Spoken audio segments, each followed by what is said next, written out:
So, no choke. It's warmed up, but watch. Full throttle.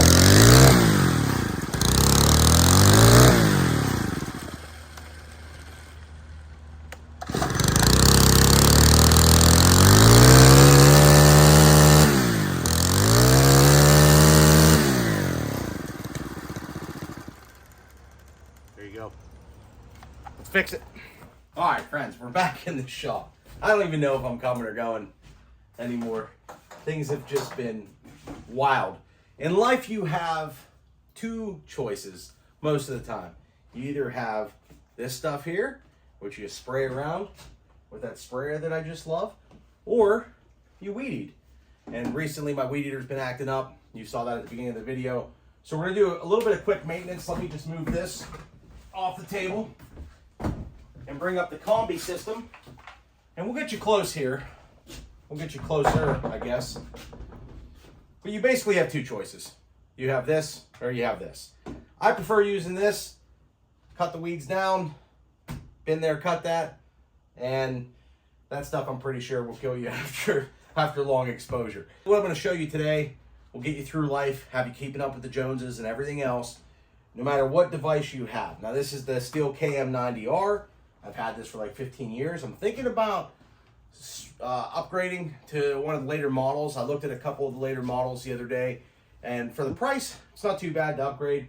It's the kombi unit. Right now I have the weed eater on here, but I do have, let's see, I have the push broom, I have the edger, the chainsaw attachment, and the extension pole, and the hedge trimmer.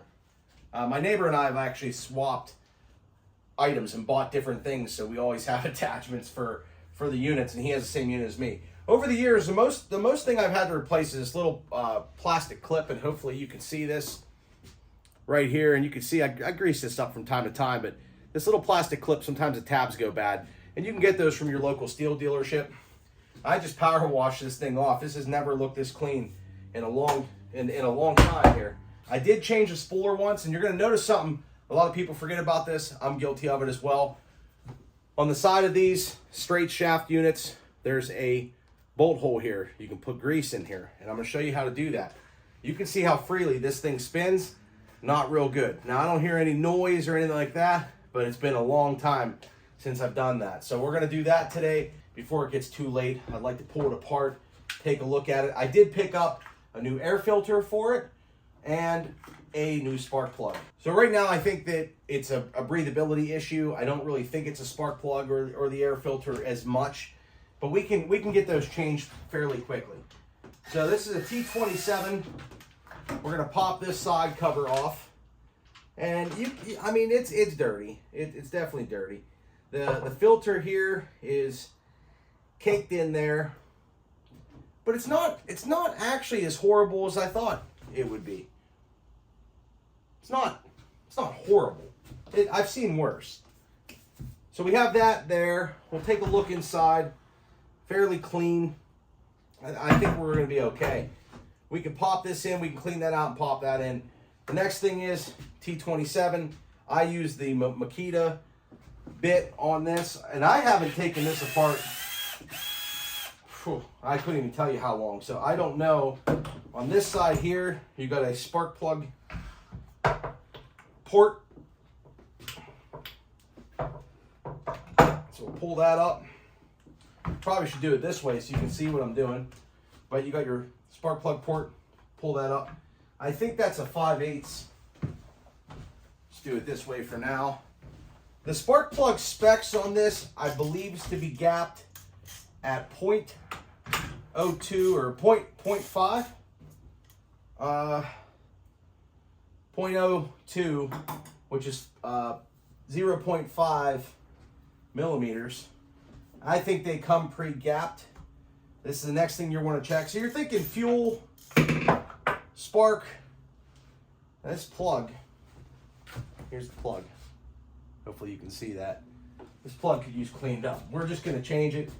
This is a Bosch Super R10. We're going to go with the Bosch US R7 AC. Pop that in there. Nice clean plug. Let's check that gap. Well, it's not going to help if I have two there. Let's make sure we only have one. Yeah, gap spot on. So I don't think you're going to have to worry about that, but you can get your gap tools and double check your gap. So we'll throw this plug in there. Try not to get anything down in the piston chamber. You want to make sure you don't cross thread or like over crush your. We'll just snug that up just a tad. That's good. Now, how does the rest of this open? It looks like we have a little screw port here on the front. We'll pop that off. Those are all the same. Get this other one. What I'm looking to do right now is get to the exhaust, because I've seen this before.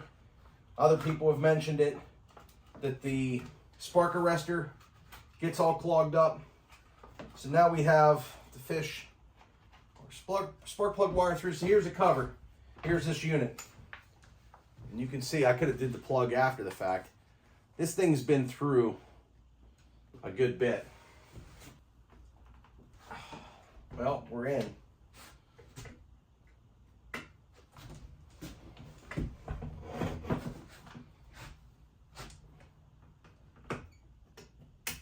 Got it. Look at that. Spot on.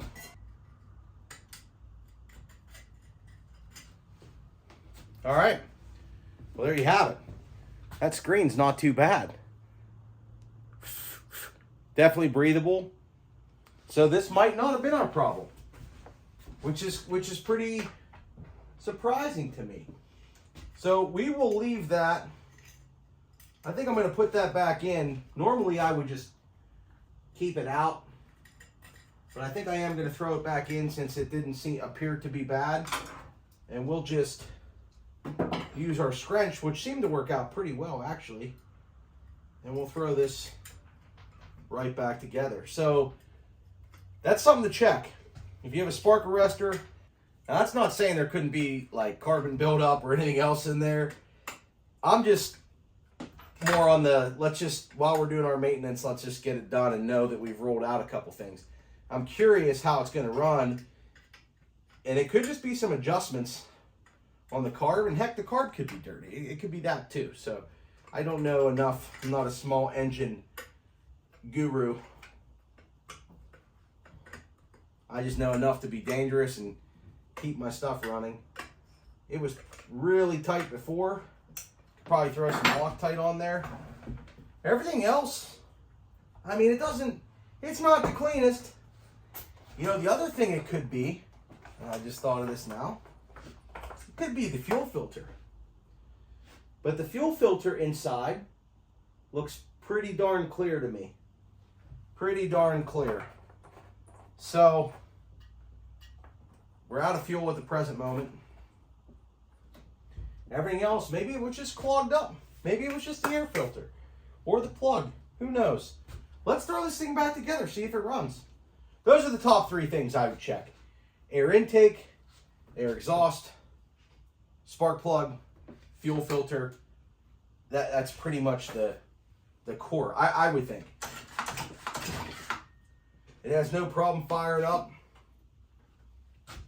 Let's go. Let's throw this stuff together. So we're going to clean out. I'm going to use a little carbon choke cleaner and clean out that intake. I should knock off some of this rust and throw some surface shield on it, but we're not going to get into that today. But you could do that and knock off some of the rust. In a perfect world, I would clean this thing up, really spend my time with it. For tonight, I just want to get it running, and I don't want it to be too late when we do get it running. So let's just see if what we've done here makes a difference. We're going to pop in our new air filter. And you could try running it without an air filter just to see if that solves your problem before you go and spend a fortune. All right, I had to fight with that for a second just to get this thing to sit right. Kind of separated a tad. Let's see if we got this now. Couldn't get that front cover to just seat right. 2 seconds. Took 2 seconds. Get these front ones in here first.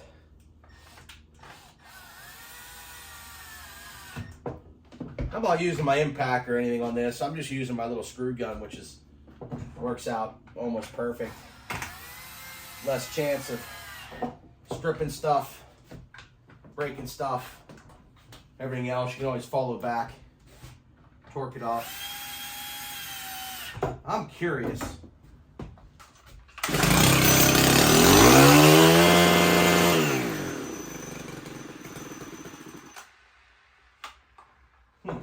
We'll have to look at that, make some adjustments. In the interim,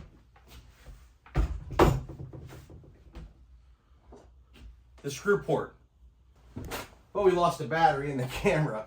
So the hidden port on your Stihl string trimmers, a lot of Stihl equipment has these different ports. You want to look for a port, especially if you have the straight shaft. If you have the curved shaft, it's a different setup. But if you have like a straight shaft attachment, you're going to see this bolt here that covers a grease port.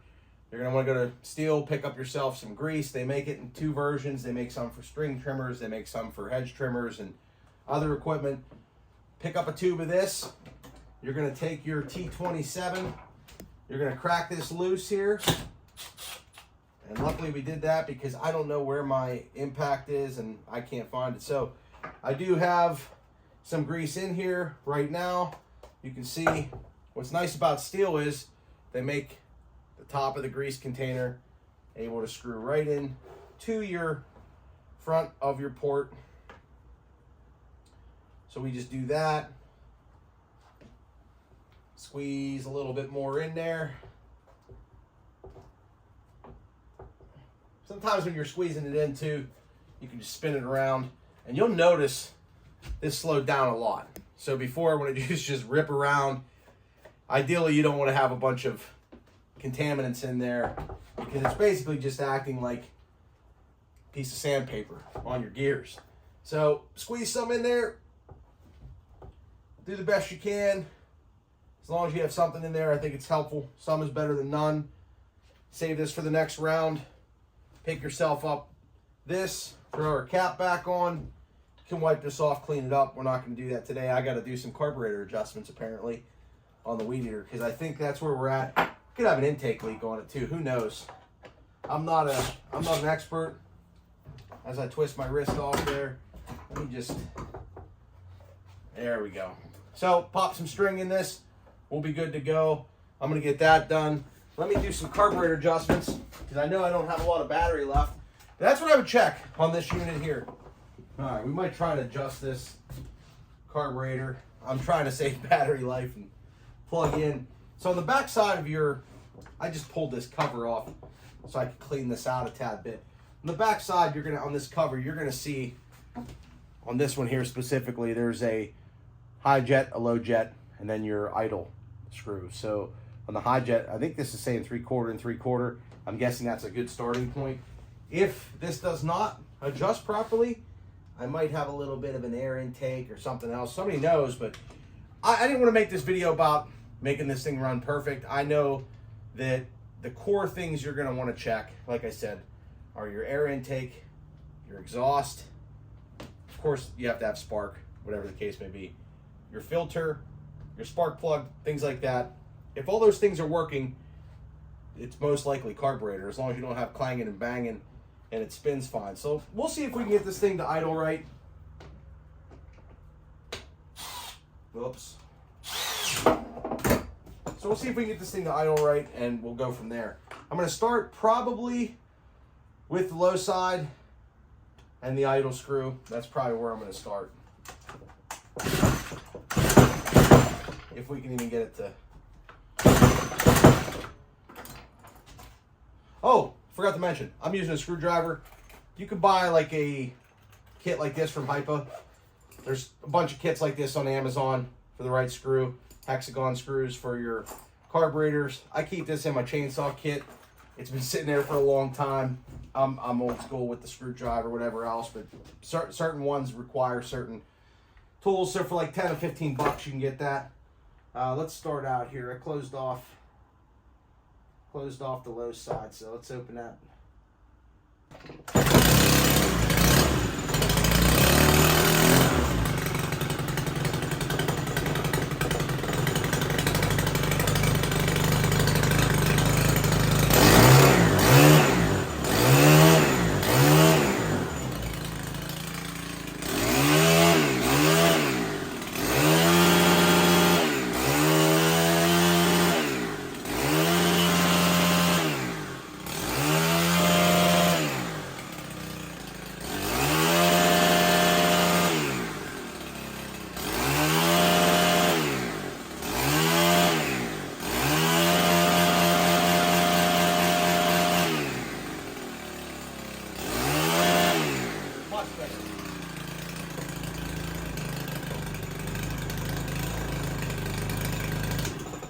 Much better. I don't even know if we're recording anymore. All right, one more time just for good measure.